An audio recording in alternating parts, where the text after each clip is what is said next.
Well, I can only tell you what happened to me, which was, you know, bouncing around on the internet in 2020, which was or 2021, somewhere in there, where there was no work going on, no movies going on. So I, like everybody else, was at home, and the only thing that I would do is I would go downstairs. There was a little restaurant that was still open, and I would just sit and read a book at one of the tables there, and that's the only social interaction I had during that time, was other people sitting across at another table, and I ran into Paul, and I remember Paul mention Jonathan Pageau, but again, it was like this passing thing, like, oh, a lot of people don't understand Pageau because they think he's weird or something.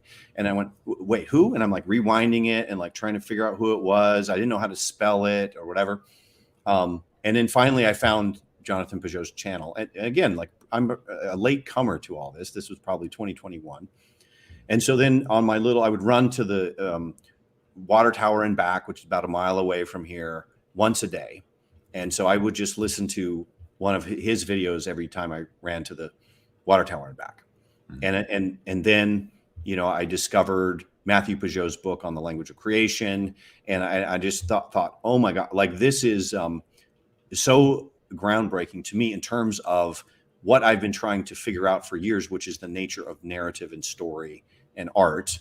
And also the Bible, because, I studied theology for a little while, philosophy and theology.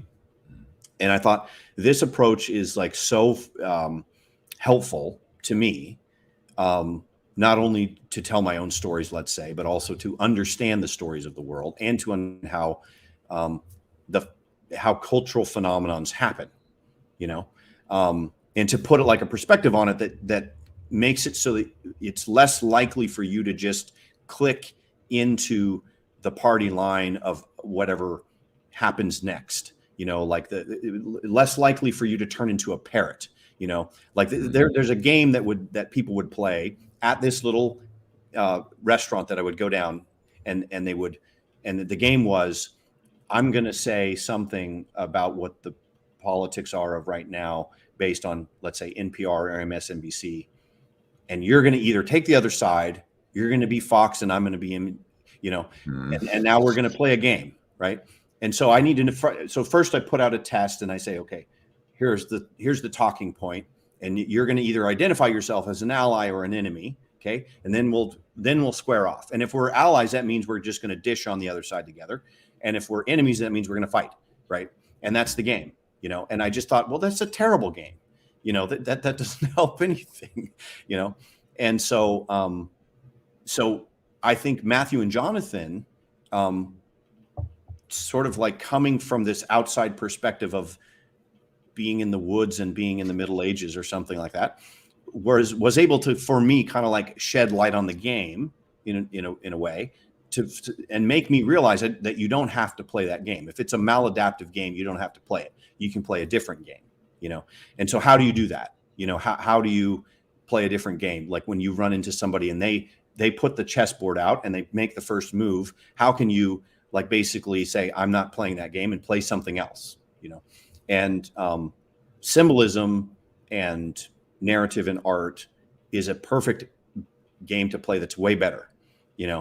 I'm not going to parrot the talking point back to you. I'll switch the subject to something that is more that's underneath all of that. Like if they say like politics is downstream from culture, I tweeted at Matthew Pageau and said, what's upstream of culture? And he said wizards and what did he say?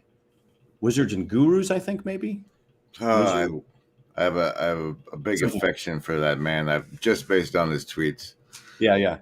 So anyway, I think what it is if the game that's downstream of culture that everyone is playing right now is maladaptive, go upstream. Like go to the archetypes, go to the universal stories. Don't become wizards. Yeah.